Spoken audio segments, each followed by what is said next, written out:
Hello friends, ഇന്നത്തെ എപ്പിസോഡിൽ സേതുമാധവൻ രാവിലെ ക്ഷേത്രത്തിൽ പോയി തിരികെ നെല്ലിശ്ശേരിയിലേക്ക് വന്നു കയറിയതും അർച്ചന സേതുമാധവൻ അരികിലെത്തി ചോദിച്ചു, അച്ഛൻ രാവിലെ തന്നെ ക്ഷേത്രത്തിൽ പോയോ? എന്നോട് പറഞ്ഞിരുന്നെങ്കിൽ ഞാനും കൂടെ വരുമായിരുന്നല്ലോ എന്ന സേതുമാധവനോടുള്ള അർച്ചനയുടെ ചോദ്യം കേട്ട് സേതുമാധവൻ പറഞ്ഞു, രാവിലെ എഴുന്നേറ്റപ്പോ എന്തോ എനിക്ക് ക്ഷേത്രത്തിൽ വരെ പോണെന്ന് തോന്നി, അതാ ഞാനങ്ങ് പോയത്. അല്ല, സച്ചിയും നന്ദനുമൊക്കെ ഓഫീസിൽ പോയോ എന്ന സേതുമാധവൻ അന്വേഷിച്ചു. അർച്ചന സേതുമാധവനോട് പറഞ്ഞു, അവരാരും ഇറങ്ങിയിട്ടില്ല അച്ഛാ. എന്താ, എന്തെങ്കിലും കാര്യമുണ്ടോ എന്ന് ചോദിച്ചപ്പോ സേതുമാധവൻ പറഞ്ഞു, എന്നാലേ നീ ചെന്ന് അവരെ എല്ലാവരോടും ഇങ്ങോട്ട് വരാൻ പറ. അങ്ങനെ പറഞ്ഞുകൊണ്ട് സേതുമാധവൻ നേരെ പൂജാമുറിയിലേക്ക് ചെന്ന് പ്രാർത്ഥനയോടെ നിൽക്കുന്നു. അപ്പോഴേക്കും എല്ലാവരും തന്നെ താഴേക്ക് എത്തിക്കഴിഞ്ഞു. എന്താ അച്ഛാ, അച്ഛൻ എന്താ എല്ലാവരെയും വിളിപ്പിച്ചത് എന്ന് നന്ദൻ വന്ന് സേതുമാധവനോട് അന്വേഷിച്ചപ്പോ അവന്തിക ആകെ സംശയത്തിലായി. എന്തായിരിക്കും കാര്യം എന്നറിയാതെ സംശയത്തോടെ അവന്തികയിൽ നിന്നു. അപ്പോഴാണ് സേതുമാധവൻ അരികിലേക്ക് എത്തി സന്ദീപിനോട് ചോദിച്ചത്, അല്ല ആതിര എവിടെ? ആതിരയെ കണ്ടില്ലല്ലോ എന്ന് ചോദിച്ചതും സന്ദീപ് പറഞ്ഞു, അത് ഇന്ന് ചെക്കപ്പിന് പോകേണ്ട ദിവസം വെച്ചാ, അതുകൊണ്ട് ആതിര റെഡി ആവുകയാണ് എന്ന് സന്ദീപ് സേതുമാധവനോട് പറഞ്ഞു. ഉടനെ തന്നെ സേതുമാധവൻ എന്താ വിളിപ്പിച്ചതെന്നറിയാൻ നന്ദൻ അരികിലേക്ക് എത്തിയതും സേതുമാധവനോട് നന്ദൻ അത് ചോദിച്ചത് കേട്ട് സേതുമാധവൻ പറഞ്ഞു, അതെ, നമ്മുടെ വീട്ടില് ഇപ്പോ വലിയ സന്തോഷം നിറഞ്ഞ ദിവസങ്ങളാണല്ലോ ഇപ്പോൾ കടന്നുപോയിക്കൊണ്ടിരിക്കുന്നത്. പക്ഷേ എന്റെ ഉള്ളിൽ മാത്രമേ ആ സന്തോഷമുള്ളൂ, മറ്റുള്ളവർക്കൊന്നും ആ സന്തോഷം ഇല്ലേ എന്നൊരു സംശയമുണ്ട് എനിക്ക് എന്ന് സേതുമാധവൻ സംശയത്തോടെ ചോദിക്കുമ്പോൾ അർച്ചന പറഞ്ഞു, അച്ഛാ, അവന്തികേട്ടതിയും ആതിരയും പ്രഗ്നന്റ് ആയതിൽ ഞങ്ങൾ എല്ലാവരും വലിയ സന്തോഷത്തിലാണ്. അച്ഛന് അങ്ങനെ തോന്നുന്നു ഉള്ളൂ എന്ന് പറഞ്ഞപ്പോൾ സച്ചി പറഞ്ഞു, അതെ, സന്ദീപിന്റെയും നന്ദേന്റെയും കുഞ്ഞ് ഈ വീട്ടിലേക്ക് വരാനായി കാത്തിരിക്കുകയാണ് ഞങ്ങൾ എന്ന് സച്ചിയും സന്തോഷത്തോടെ അറിയിച്ചു. അത് കേട്ടതും സേതുമാധവൻ പറഞ്ഞു, എന്തായാലും എനിക്ക് വലിയ സന്തോഷമായി. നിങ്ങൾക്ക് എല്ലാവർക്കും ഈ ഒരു സന്തോഷം നിങ്ങളുടെ ഉള്ളിലുണ്ടെന്ന് അറിഞ്ഞതിൽ. പിന്നെ നന്ദ, നിന്നോട് എനിക്കൊരു കാര്യം പറയാനുള്ളത്. അവന്തികയുടെ ഈ ഒരു സന്തോഷ വാർത്ത അറിഞ്ഞപ്പോൾ മുതൽ നിന്റെ മുഖത്ത് ആ പഴയ ഒരു സന്തോഷം ഞാൻ കാണുന്നില്ല എന്ന് സേതുമാധവൻ സച്ചിയോട് നന്ദനോട് പറയുന്നു. അപ്പോഴേക്കും നന്ദൻ ഒന്നും മിണ്ടാതെ നിൽക്കുമ്പോൾ സേതുമാധവൻ പറഞ്ഞു, അവന്തികയുടെ കാര്യത്തിൽ നമ്മൾക്ക് ചില തീരുമാനങ്ങൾ എടുക്കേണ്ടി വന്നതോ എന്ന് ശരി തന്നെയാണ്. പക്ഷേ എന്റെ മക്കൾ ഇത്രയും നാളും വളർന്നത് അമ്മയില്ലാതെയാണ് എന്നത് സത്യമാണ്. പക്ഷേ മാലതിയുടെ കുറവ് അത് ശരിക്കും ഇപ്പോഴാണ് നമ്മൾ തിരിച്ചറിയുന്നത്. ഇന്ന് മാലതി ഈ വീട്ടിലുണ്ടായിരുന്നെങ്കിൽ, നമുക്കിടയിൽ അവൾ ഉണ്ടായിരുന്നെങ്കിൽ ഇങ്ങനെയായിരിക്കില്ല ഈ നിമിഷങ്ങൾ കടന്നു പോവുക. 2 കുഞ്ഞുങ്ങൾ. ഞാൻ ഈശ്വരനോട് പ്രാർത്ഥിച്ചത് എനിക്ക് ഒരു പേരക്കുട്ടിയെ തരണമെന്നതാണ്. ഒന്നിനു പകരം എനിക്ക് 2 പേരക്കുട്ടികളെയാണ് ഈശ്വരൻ സമ്മാനിച്ചിരിക്കുന്നത്. അതുകൊണ്ട് തന്നെ ആ സന്തോഷം എത്രയാണെന്ന് എനിക്ക് പറഞ്ഞറിയിക്കാൻ കഴിയില്ല എന്ന് സേതുമാധവൻ അറിയിച്ചു. എല്ലാം കേട്ട് പുഞ്ചിരിയോടെ മക്കൾ അങ്ങനെ നിൽക്കുന്നു. സേതുമാധവൻ പറഞ്ഞു, എനിക്ക് ഒരു കാര്യം കൂടി എല്ലാവരോടും പറയുവാനുണ്ട്.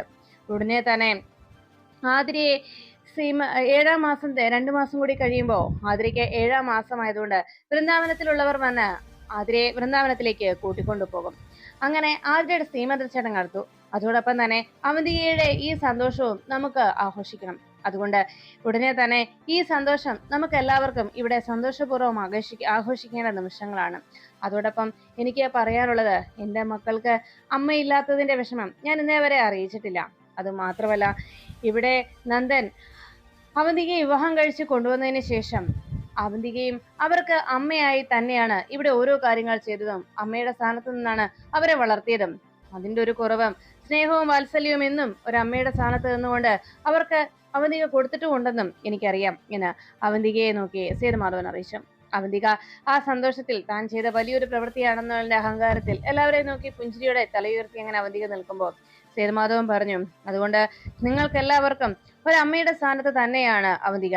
അതുകൊണ്ട് അവളുടെ ഈ സന്തോഷം, ഇന്നത്തെ ഈ സന്തോഷം, അത് നമ്മൾ വളരെയേറെ സന്തോഷത്തോടെ ആഘോഷിക്കേണ്ടത് തന്നെയാണ്. പിന്നെ നന്ദനോട് എനിക്ക് പറയാനുള്ളത്, നന്ദൻ, നിനക്ക് ഈ സന്തോഷ വാർത്ത അറിഞ്ഞതിന് ശേഷം നിന്റെ മുഖത്ത് ആ പഴയ സന്തോഷം ഞാൻ കണ്ടിട്ടില്ല.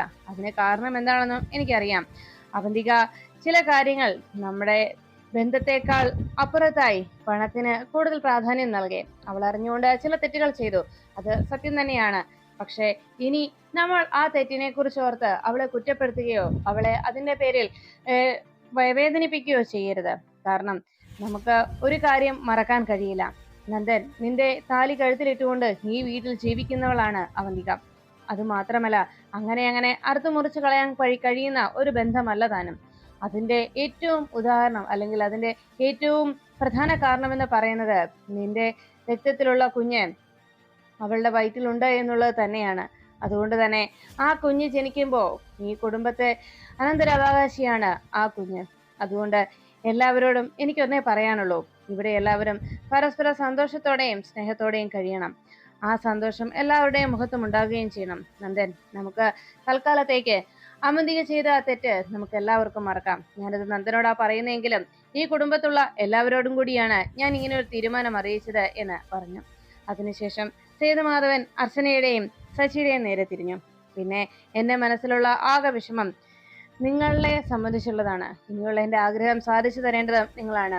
ഉടനെ ഒരു കുഞ്ഞു വേണ്ട എന്ന തീരുമാനത്തിലാണ് നിങ്ങൾ എന്നുള്ള കാര്യം ഞങ്ങൾ അറിഞ്ഞു. എന്നാലും എനിക്ക് നിങ്ങളുടെ ആ തീരുമാനത്തെ വിലക്കാനോ അതിനോട് എതിർക്കാനോ ഉള്ള അവകാശവുമില്ല. പക്ഷേ എന്റെ കണ്ണടയുന്നതിന് മുൻപ് എന്റെ ആ സന്തോഷം, എന്റെ ആഗ്രഹം നിങ്ങൾ സാധിച്ചു തരുമെന്നതാണ് എന്റെ പ്രതീക്ഷ എന്ന് സേതുമാധവൻ ഇരുവരെയും നോക്കി പറഞ്ഞു. അർച്ചനയും ശശിയും അതിന് പ്രത്യേകിച്ച് മറുപടി ഒന്നും പറയാതെ അങ്ങനെ നിൽക്കുമ്പോൾ സേതുമാധവൻ തന്റെ റൂമിലേക്ക് പോകുന്നു. അതിനുശേഷം ഓഫീസിലെത്തിയ നന്ദന്റെ അരികിലേക്ക് അനൂപ് എത്തുന്നു. അനൂപ് വന്ന് നന്ദനോട് പറഞ്ഞു, നന്ദൻ, നമ്മുടെ ഇന്റർവ്യൂ അറ്റൻഡ് ചെയ്യാനായി വന്ന ഒരു കാൻഡിഡേറ്റ് ഇപ്പോഴും എന്റെ ക്യാബിനിൽ തന്നെയാണ്. അയാള് 11:30 ആയപ്പോഴാണ് എത്തിയത്. നമ്മുടെ ഇന്റർവ്യൂ സമയത്ത് എത്താൻ അയാൾക്ക് കഴിഞ്ഞില്ല. അതുകൊണ്ട് CA എന്തായാലും കാണണമെന്ന് പറഞ്ഞ് ഇവിടെ നിൽക്കുകയാണ് എന്ന് പറഞ്ഞപ്പോ നന്ദൻ പറഞ്ഞു, ഇന്ന് വന്ന് അറ്റൻഡ് ചെയ്ത കാൻഡിഡേറ്റ്സിൽ 2-3 പേരെ ഞാൻ ഷോർട്ട് ഔട്ട് ചെയ്തിട്ടുണ്ട്. അതുകൊണ്ട് തന്നെ ഷോർട്ട് ലിസ്റ്റ് ചെയ്തേക്കുന്ന ആ ആളുകളെ ഞാൻ നോക്കിക്കോളാം, ആ കാൻഡിഡേറ്റ്സിനെ ഞാൻ ശ്രദ്ധിച്ചോളാം. പിന്നെ ഇപ്പോ സമയം കഴിഞ്ഞ് 10-നാണ് നമ്മൾ ഇന്റർവ്യൂ പറഞ്ഞിരുന്നത്. ഇപ്പൊ സമയം 11:30 ഇത്രയും നേരം അതും ഒരു കമ്പനിയിൽ ഒരു ജോലിക്ക് അപ്ലൈ ചെയ്യുമ്പോൾ, ഒരു ജോലിയുടെ ഇന്റർവ്യൂവിന് എത്തുമ്പോൾ അതിൽ പങ്ക്ച്വാലിറ്റിയാണ് ഏറ്റവും പ്രധാനം. ഇപ്പോ ഇതിന് പഞ്ച്വാലിറ്റി കാട്ടാത്ത ഒരാളെ നമ്മൾ എങ്ങനെ ഇന്റർവ്യൂവിന് എടുക്കും എന്ന് കൂടി നന്ദൻ ചോദിക്കുമ്പോൾ ഉടനെ അനൂപ് പറഞ്ഞു, ഞാൻ സർട്ടിഫിക്കറ്റ് ഒക്കെ നോക്കി, വൈസ് പ്രസിഡന്റിന് ആ സ്ഥാനത്തേക്ക് യോഗ്യതയുള്ള ആള് തന്നെയാണ്. പക്ഷേ ബാക്കിയൊക്കെ നന്ദന്റെ ഇഷ്ടം പോലെ. പിന്നെ ഇത്രയും നേരമായതുകൊണ്ട് ഇനി ഇന്റർവ്യൂ ഒന്നും നടക്കില്ല എന്ന് ഞാൻ പറഞ്ഞിട്ടും അയാൾ പോകുന്നില്ല. അയാൾ നിർബന്ധം പിടിച്ച് ക്യാബിനിൽ തന്നെ ഇരിക്കുകയാണ്, CEO കാണണമെന്ന് പറഞ്ഞുകൊണ്ട്. അത് കേട്ടതും നന്ദൻ പറഞ്ഞു, ഓഹോ, അത്രയാണ് ഇതാണെങ്കിൽ ഞാൻ തന്നെ നേരിട്ട് ഒന്ന് പറയാം. സമയം കഴിഞ്ഞുവെന്നും കറക്റ്റ് ടൈമിൽ വരാതിരുന്നുകൊണ്ട് വേറെ ആളുകളെ എടുത്തുവെന്നും അപ്പോയിന്റ്മെന്റ് നടത്തിയെന്നും. നന്ദൻ അനൂപിനോടൊപ്പം ക്യാബിനിലേക്ക് വന്നതും അനൂപിന്റെ ഒപ്പം നന്ദൻ ആളാരാണെന്ന് പോലും നോക്കാതെ ഉറക്കെ പറഞ്ഞു, അതെ, സമയത്തേക്ക് 10 മണിയായപ്പോഴാണ് ഇന്റർവ്യൂ പറഞ്ഞിരുന്നത്. ഇപ്പൊ സമയം 11:30. കൃത്യസമയത്ത് അതും പഞ്ച്വാലിറ്റി കാക്കാതെ അത് ഇത്രയും നേരം വൈകി ഇവിടെ ഇന്റർവ്യൂ അറ്റൻഡ് ചെയ്യാൻ വന്നാൽ അതില് ഞങ്ങൾ എങ്ങനെയാണ് നിങ്ങളെ ആ ഇന്റർവ്യൂവിന് കണക്കിലെടുക്കുക എന്ന് ദേഷ്യത്തോടെ നന്ദൻ പറയുമ്പോ, അതുകൊണ്ട് നിങ്ങൾക്ക് ഇവിടെ ജോലിയില്ല എന്ന് പറഞ്ഞ് നന്ദൻ ദേഷ്യത്തിൽ അങ്ങനെ നിൽക്കുമ്പോഴാണ് പെട്ടെന്ന് പിന്തിരിഞ്ഞിരുന്ന ധനുഷ് വേഗം ചാടി എഴുന്നേറ്റത്. ധനുഷിന്റെ മുഖം കണ്ടതും, ആ താനോ എന്ന് അതിശയത്തോടെ നന്ദൻ ചോദിക്കുന്നത് കേട്ട് ധനുഷും വലിയ സന്തോഷത്തോടെ സാറോ എന്ന് അന്വേഷിച്ചു. ഉടനെ തന്നെ അനൂപ് ചോദിച്ചു, ആഹാ, അപ്പൊ നിങ്ങൾക്ക് നേരത്തെ പരിചയമുള്ളതാണല്ലേ എന്ന് അനൂപ് അന്വേഷിച്ചിട്ടും നന്ദൻ പറഞ്ഞു, അതെ, ഞാൻ പറഞ്ഞില്ലേ ഇന്നലെ ആ ഒരു പ്രശ്നത്തിൽ വന്ന അയാളാണിത് എന്ന് പറഞ്ഞപ്പോ, ഓ ആ മനസ്സിലായി എന്ന് അനൂപ് മറുപടി നൽകി. ഉടനെ തന്നെ അനൂപ് ആ കാര്യം അറിയിച്ചപ്പോ അനൂപിനോട് പറഞ്ഞു, അതെ, ഇന്നത്തെ ഇന്റർവ്യൂ സമയം കഴിഞ്ഞു. അതിലെ കുറച്ചു പേരെ നമ്മൾ തൽക്കാലം ഷോർട്ട് ഔട്ട് ചെയ്തിട്ടുമുണ്ട്. അതുകൊണ്ട് തന്നെ കൃത്യസമയത്ത് എത്താതിരുന്നത് കൊണ്ടാണ് ഇന്ന് ഇന്റർവ്യൂ അറ്റൻഡ് ചെയ്യാനായി ധനുഷിനെ സമ്മതിക്കാത്തത് എന്ന്. ഇനി മറ്റൊരവസരത്തിൽ ഇവിടെ ജോലിക്ക് വരാമെന്ന്, ഇനി വേറെ ഇന്റർവ്യൂ അറ്റൻഡ് ചെയ്താൽ നമ്മുടെ കമ്പനിയിൽ ജോയിൻ ചെയ്യാമെന്ന് അനൂപ് അറിയിച്ചത് കേട്ട് ഉടനെ തന്നെ ധനുഷ് വേഗം നന്ദന്റെ അരികിലേക്ക് എത്തി. അതെ, ഞാൻ കൃത്യസമയത്ത് തന്നെ ഇവിടെ ഇന്റർവ്യൂവിന് പങ്കെടുക്കാനായി ഇറങ്ങിയതായിരുന്നു. അപ്പോഴാണ് ഇറങ്ങിയപ്പോൾ പെട്ടെന്ന് സ്റ്റേഷനിൽ നിന്ന് CAയുടെ കോള് വന്നത്. ഇന്ന് കൃത്യമായി സ്റ്റേഷനിലേക്ക് എത്തണമെന്നും അത്യാവശ്യം എന്തോ ഉണ്ട് എന്ന് പറഞ്ഞത്, ഇന്നലത്തെ നമ്മുടെ ആ കേസിന്റെ പ്രശ്നത്തിന്. അങ്ങനെ ഞാൻ വേഗം അവിടെ പോയി. അവിടേക്ക് ചെന്നപ്പോൾ CA മറ്റെവിടെയായിരുന്നു. CA എത്താനുള്ള താമസമാണ് ഞാൻ ഇവിടെ ഇന്റർവ്യൂ അറ്റൻഡ് ചെയ്യാനായി വൈകാനുള്ള കാരണം എന്ന് ധനുഷ് അറിയിച്ചു. അതെല്ലാം കേട്ടതും ആകെ ടെൻഷനിലായി നന്ദൻ. ഉടനെ നന്ദനുമാകെ നിരാശ തോന്നിയതോടെ ധനുഷ് പറഞ്ഞു, സത്യത്തിൽ ഇന്ന് ഞാൻ ഈ ഇന്റർവ്യൂവിന് കൃത്യമായി തന്നെ എത്തണമെന്ന് ആഗ്രഹിച്ചാണ്. ഞാൻ ഒത്തിരി പ്രതീക്ഷിച്ചതാണ് ഇന്നത്തെ ഈ ഒരു അപ്പോയിന്റ്മെന്റ്. അത് മാത്രമല്ല, എനിക്ക് അതിനുള്ള ക്വാളിഫിക്കേഷനും ഉണ്ട്. ഞാൻ കമ്പ്യൂട്ടർ എഞ്ചിനീയറിംഗിൽ റാങ്ക് ഹോൾഡർ ആണ്. പിന്നെ 1-2 മൾട്ടിനാഷണൽ കമ്പനികളിൽ ഞാൻ ജോലി ചെയ്തിട്ടുണ്ട്, കോപ്പറേറ്റീവ് കമ്പനികളിലൊക്കെ ജോലി ചെയ്തിട്ടുമുണ്ട്. എന്തായാലും എൻ്റെ കാലിബർ ഒന്ന് നോക്കിയിട്ട് എൻ്റെ ക്വാളിഫിക്കേഷനൊക്കെ ഒന്ന് നോക്കിയിട്ട് അത് മതി, അതിനുശേഷം ഒരു തീരുമാനം പറഞ്ഞൂടെ എന്ന് ചോദിച്ചപ്പോൾ പെട്ടെന്ന് നന്ദൻ പറഞ്ഞു, എന്തായാലും ധനുഷ് ഇവിടെ ഇരിക്കെ, എനിക്കിപ്പോൾ ഒരു അത്യാവശ്യം മീറ്റിംഗ് ഉണ്ട്, ഞാൻ മീറ്റിംഗ് കഴിഞ്ഞു വരാം. അനൂപ് ധനുഷിന്റെ ആ ഫയല് ശ്യാമയുടെ കയ്യിലേക്ക് ഏൽപ്പിച്ചേക്ക്, ശ്രേയുടെ കയ്യിലേക്ക് ഏൽപ്പിച്ചേക്ക് എന്ന് പറഞ്ഞു. അനൂപ് വേഗം ധനുഷിന്റെ ഫയൽ വാങ്ങിച്ച് അവിടുന്ന് പുഞ്ചിരിയോടെ എന്നാൽ ശരിയെന്ന് പറഞ്ഞു പോകുമ്പോൾ ധനുഷ് തന്റെ മനസ്സിൽ അവന്തിക പറഞ്ഞനുസരിച്ച് താൻ കണക്ക് കൂട്ടി ഇവിടെ വന്നു ചേർന്നതിന്റെ കാര്യങ്ങൾ ഓരോന്നും മനസ്സിൽ ഓർത്തുകൊണ്ട് ഇനി തന്റെ നീക്കങ്ങൾ അവന്തിക പറയുന്നത് പോലെയാണ് എന്ന ആലോചനയിൽ അവിടെ നിന്നും. അപ്പോഴാണ് അർച്ചന നെല്ലിശ്ശേരിയിൽ ആകെ വിഷമത്തോടെ ആ ഹാളിലേക്ക് വന്ന് നിൽക്കുമ്പോൾ ആതിര അരികിലേക്ക് എത്തി. എന്നിട്ട് പറഞ്ഞു, അച്ചേച്ചി എന്ന് വിളിച്ച് ആതിര അർച്ചനയെ വന്ന് കെട്ടിപ്പിടിച്ചു. അർച്ചന പിന്തിരിഞ്ഞ് നോക്കിയതും, അച്ചേച്ചി ഞാൻ ഒരു കാര്യം പറയാൻ വന്നതാ എന്ന് പറഞ്ഞു. ഉടനെ അർച്ചന ചോദിച്ചു, എന്താ മോളെ, നീ എന്താ പറയാൻ വന്നത് എന്ന് ചോദിച്ചതും ആതിര പറഞ്ഞു, അച്ചേച്ചി ഇന്ന് എനിക്ക് ഏറ്റവും സന്തോഷം നിറഞ്ഞ അല്ലെങ്കിൽ സന്തോഷം കൂടുതലുള്ള ദിവസമാണ് ഇന്ന്. ഇനി കുറച്ച് ദിവസം കൂടി കഴിഞ്ഞാൽ വൃന്ദാവനത്തിലേക്ക് എന്നെ കൂട്ടിക്കൊണ്ടു പോകുമല്ലോ, അതുകൊണ്ട് അങ്ങോട്ട് പോയാലും ചേച്ചി എൻ്റെ കൂടെ ഇല്ലാത്തതിന്റെ വിഷമം എനിക്കുണ്ടാവും. ചേച്ചിയെ ഞാൻ വളരെ മിസ് ചെയ്യും, ചേച്ചി എൻ്റെ കൂടെ ഇല്ലാതെ ഞാൻ ബോറടിക്കും എന്നൊക്കെ ആതിര പറഞ്ഞപ്പോ അർച്ചന പറഞ്ഞു, അതിനെന്താ, അങ്ങോട്ട് പോയി മീരേച്ചി കൂടെ വരുമല്ലോ, അത് മാത്രമല്ല അവിടെ ആവണിമോളും ഉണ്ടല്ലോ, പിന്നെ എങ്ങനെയാണ് നീ ബോറടിക്കുന്നത് എന്ന് ചോദിച്ചിട്ടും ആതിര പറഞ്ഞു, അച്ചേച്ചി അല്ല, അച്ചേച്ചിയും സച്ചേട്ടനും എന്താ ഉടനെ ഒരു കുഞ്ഞു വേണ്ട എന്ന് തീരുമാനിച്ചത്, ഉടനെ തന്നെ ഒരു കുഞ്ഞിനെ കുറിച്ച് നിങ്ങൾ ആലോചിക്കണം കേട്ടോ. അപ്പോഴേക്കും അർച്ചന പറഞ്ഞു, അല്ല, നിങ്ങൾ രണ്ടുപേരും അവന്തികേട്ടത്തെയും ആതിരയുടെയും കുഞ്ഞിനെ താലോലിക്കാനായി ഞങ്ങൾ കാത്തിരിക്കുകയല്ലേ എന്ന് ചോദിച്ചതും ആതിര പറഞ്ഞു, അതെ, സത്യത്തിൽ എല്ലാം വെച്ച് നോക്കിയാ ഈ വീട്ടിൽ ആദ്യം ഒരു കുഞ്ഞിനെ സമ്മാനിക്കേണ്ടിയിരുന്നത് അച്ചേച്ചിയും സച്ചേട്ടനും കൂടിയായിരുന്നു. അത് മാത്രമല്ല അവന്തികേട്ടത്തിക്ക് മുമ്പെങ്കിലും അച്ചേച്ചിക്ക് ഒരു കുഞ്ഞുണ്ടാവേണ്ടതായിരുന്നു എന്ന് ആതിര പറഞ്ഞപ്പോ അർച്ചന പറഞ്ഞു, അതിപ്പോ നമ്മള് ഒരു കോമ്പറ്റീഷൻ പോലെ അല്ലല്ലോ ഈ കാര്യങ്ങളൊക്കെ നടക്കുന്നത്, എല്ലാം ഒന്നിച്ച് ഒത്തിണങ്ങി വരണ്ടേ, ഒരു വിധിയും ദൈവാനുഗ്രഹവും എല്ലാം കൂടി ഒന്നാകുമ്പോഴല്ലേ അങ്ങനെയൊക്കെ സംഭവിക്കുള്ളൂ എന്ന് അർച്ചന മറുപടി പറഞ്ഞു. അപ്പോഴേക്കും അർച്ചനയോട് ആതിര പറഞ്ഞു, സത്യത്തിൽ എല്ലാവരും എന്നെ ഇനി പഴിക്കുക, കാരണം എന്താണെന്നറിയോ, ചേച്ചിക്ക് മുന്നേ ഞാൻ ഗോൾ അടിച്ചെന്ന് പറഞ്ഞ് എന്റെ സാഹചര്യമൊക്കെ ചേച്ചിക്ക് അറിയാവുന്നതാണല്ലോ എന്ന് ആതിര സംസാരിച്ചു നിൽക്കുമ്പോൾ അവിടേക്ക് സ്നേഹത്തിരി ചോദിച്ചു, എന്താ എന്റെ ഏട്ടത്തിമാർ രണ്ടുപേരും കൂടെ മാറുമെന്ന് കുശേഷിക്കുന്നത് എന്ന് ചോദിച്ചപ്പോ ആതിര പറഞ്ഞു, അല്ല, നിന്നോടാരാ ഇപ്പൊ ഇങ്ങോട്ട് വരാൻ പറഞ്ഞത്? അപ്പോഴേക്കും സ്നേഹ പറഞ്ഞു, എനിക്കറിയാം എന്തോ വലിയ സീരിയസ് ആയിട്ടുള്ള കാര്യമാണ്, എന്താ എടുത്തി എന്ന് ചോദിച്ചിട്ടും ആതിര ചോദിച്ചു, അല്ല, ഞങ്ങൾ സീരിയസ് കാര്യം പറയുന്നത് നിന്നോടാരാ പറഞ്ഞത്? അപ്പോഴേക്കും സ്നേഹ പറഞ്ഞു, അതെ, അതെന്റെ സിക്സ്ത് സെൻസ് എന്ന് പറയും, അതുകൊണ്ടാണ് ഞാൻ അറിഞ്ഞത്. ഇത് കേട്ട ഉടനെ ആതിര സ്നേഹയോട് പറഞ്ഞു, നിന്റെ സിക്സ്ത് സെൻസ്, ഒരു കാര്യം ഞാൻ പറയട്ടെ, അത് പറയാനുള്ള ആരോഗ്യം പോലും നിനക്കില്ലല്ലോ, പിന്നെയാ നീ സിക്സ്ത് സെൻസ് എന്ന് പറയുന്നത് എന്ന് പറഞ്ഞതും, അതൊക്കെ പോട്ടെ, അല്ല ഇപ്പൊ എന്താ സംസാരിച്ചിരുന്ന അത് പറ എന്ന് പറഞ്ഞപ്പോ ആതിര ചോദിച്ചു, അതെ, ചേച്ചിയുടെ മുഖഭാവം കണ്ടിട്ടല്ലേ നീ ഇപ്പൊ ഇങ്ങനെ പറഞ്ഞത്, ആ ചേച്ചിയുടെ മുഖഭാവം ഇങ്ങനെ ആയതുകൊണ്ടല്ലേ എന്ന് ചോദിച്ചപ്പോ സ്നേഹ പറഞ്ഞു, കാര്യം എന്താണെന്ന് പറ, ഞാനും കൂടെ എന്റെ ഒപ്പീനിയൻ പറയാൻ പറ്റുമോ നോക്കാം എന്ന് പറഞ്ഞപ്പോ ആതിര പറഞ്ഞു, അതെ, അച്ചുചേച്ചിക്കും സച്ചേട്ടനും ഉടനെ ഒരു കുഞ്ഞിന്റെ കാര്യത്തെക്കുറിച്ച് ചിന്തിച്ചൂടെ എന്ന് ഞാൻ ചോദിക്കുകയായിരുന്നു എന്ന് പറഞ്ഞപ്പോ സ്നേഹ പറഞ്ഞു, ആ കാര്യത്തിലാണെങ്കിൽ നോ കമന്റ്സ്, കാരണം ഇതിനെക്കുറിച്ച് ഞാൻ ഇവരോട് പറഞ്ഞിട്ട് ഞാൻ മടുത്തു, ഇനി ഞാൻ ഒന്ന് കെട്ടി എനിക്കൊരു കുട്ടിയായാലും ഇവരുടെ ഒരു കുഞ്ഞിനെ കുറിച്ച് ഇവർ ചിന്തിക്കുമെന്ന് എനിക്ക് സംശയമാണ് എന്ന് സ്നേഹ പറയുമ്പോൾ ആതിര അർച്ചനയെ ചേർത്ത് പിടിച്ചിട്ട് പറഞ്ഞു, ചേച്ചി കേട്ടില്ലേ, ഈ പരാതിയൊക്കെ ആദ്യം തീർക്കണം എന്ന് പറഞ്ഞത്. ഉടനെ അർച്ചന ഒന്നും മിണ്ടാതെ അങ്ങ് നിൽക്കുമ്പോ സ്നേഹയും ആതിരയും പറഞ്ഞു, എന്തായാലും ഇപ്പൊ ഒന്നും വേണ്ട, ആതിരയുടെയും അവന്തികേട്ടത്തിയുടെയും കുഞ്ഞുങ്ങളെ ആദ്യം നമുക്ക് താലോലിക്കാം, അതിനുശേഷം മതി അച്ചുചേച്ചിയുടെയും സച്ചിയുടെയും കുഞ്ഞിനെ, അപ്പൊ നമുക്ക് കൂടുതൽ ആഘോഷിക്കാമല്ലോ എന്ന് സ്നേഹ പറഞ്ഞതും ഉടനെ തന്നെ ആതിര പറഞ്ഞു, അതെ, ആ കുഞ്ഞാവയുടെ നൂലുകെട്ടിന് ഞാനും എൻ്റെ കുഞ്ഞും ഉണ്ടാവും എന്ന് ആതിര പറഞ്ഞുകൊണ്ട്, എന്തായാലും ഞങ്ങൾ പറഞ്ഞ കാര്യം അച്ചുചേച്ചി ഒന്നുകൂടെ ആലോചിക്കണേ എന്ന് പറഞ്ഞ് ആതിരയും സ്നേഹവും അവിടെ നിന്ന് പോകുമ്പോൾ അർച്ചന ആകെ വിഷമത്തിലാവുന്നു. അതിനുശേഷം വൃന്ദാവനത്തിലെ ദയാനന്ദ മാഷിന്റെ ഫോണിലേക്ക് തന്റെ ഒരു പഴയകാല സ്റ്റുഡന്റ് തന്റെ ഫോണിലേക്ക് വിളിച്ച് അയാൾക്ക് സെക്രട്ടേറിയറ്റിൽ ജോലി കിട്ടിയതിന്റെ വിവരങ്ങളൊക്കെ പങ്കുവെച്ചുകൊണ്ട് ആ സന്തോഷ വാർത്ത കേട്ട് വലിയ സന്തോഷത്തിലിരിക്കുകയാണ് ദയാനന്ദ മാഷ്. അപ്പോഴാണ് അരികിലേക്ക് കമലയെടുത്തി എത്തിയത്.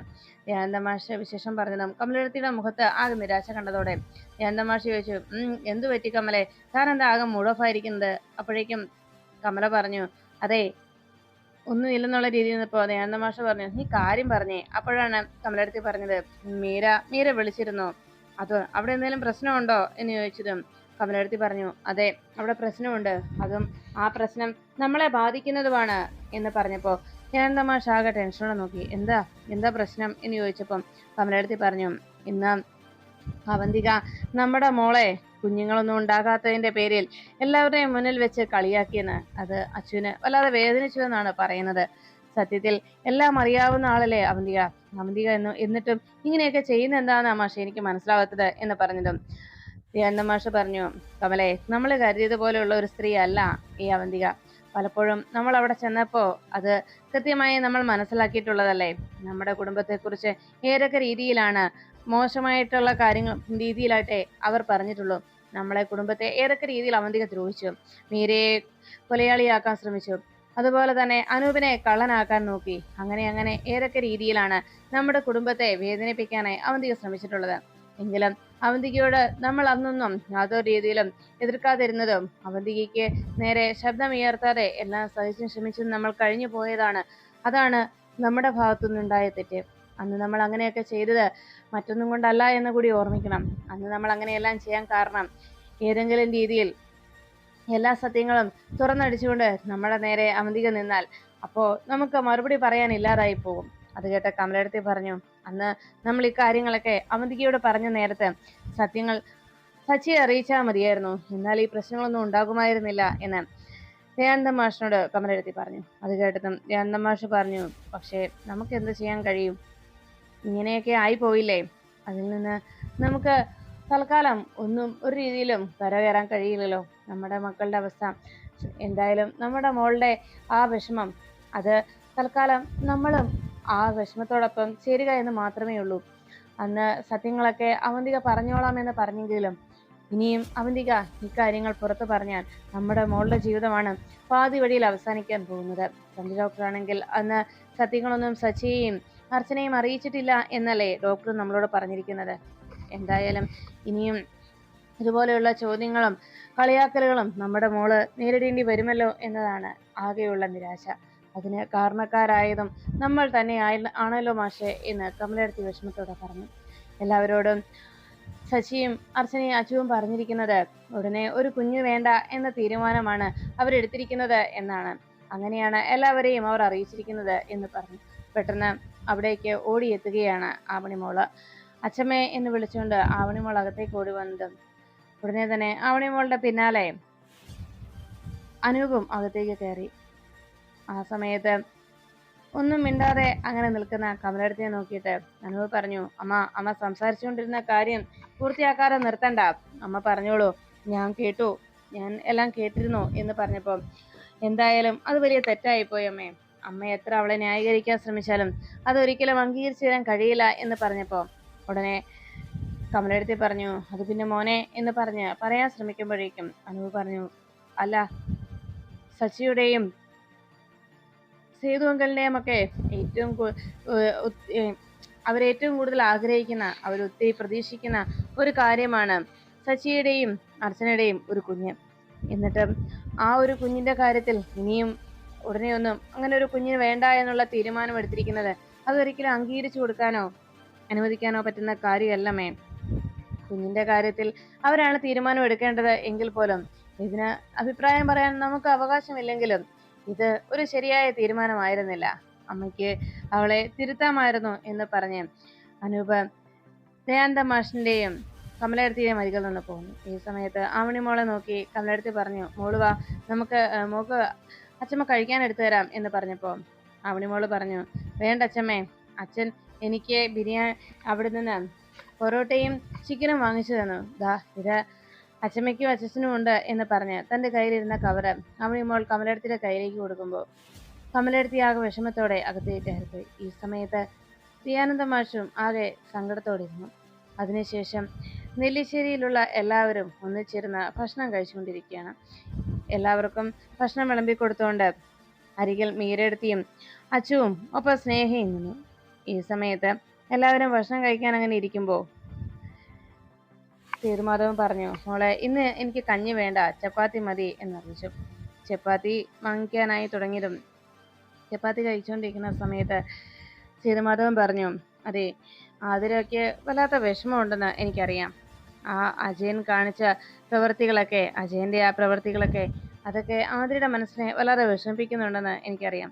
അല്ലെങ്കിലും കൂടെ നിന്നുകൊണ്ട് ഇങ്ങനെ ഒരു ചതി അവൻ കാണിച്ചില്ലേ, അത് ഒരിക്കലും പൊറുക്കാൻ കഴിയുന്നതല്ലല്ലോ എന്ന് പറഞ്ഞപ്പോ ആ അർച്ചന ചോദിച്ചു, അല്ലച്ച, അപ്പൊ കൂടെ നിന്ന് ചതിക്കുന്നവരെ എന്ത് ചെയ്യണമെന്നാ അച്ഛൻ പറയുന്നത് എന്ന് ചോദിച്ചതും സേതുമാധവൻ പറഞ്ഞു, അങ്ങനെ കൂടെ നിന്ന് ചതിക്കുന്നവരുണ്ടെങ്കിൽ അവരെ തൂക്കിക്കൊല്ലണം, വെടിവെക്കുകയും തൂക്കിക്കൊല്ലുകയും ചെയ്യണം, അതാണ് വേണ്ടത്. നിയമത്തിന് വിട്ടുകൊടുക്കാൻ പാടില്ല, അവരെ ഇഞ്ചിഞ്ചായി തൂക്കിക്കൊല്ലണം എന്ന് സേതുമാധവൻ അർച്ചനയോട് പറയുമ്പോൾ തൊട്ടു മുന്നിലിരുന്ന് ഭക്ഷണം കഴിച്ചുകൊണ്ടിരിക്കുന്ന അവന്തികയെ നന്ദനും അർച്ചനയും നോക്കുന്നു.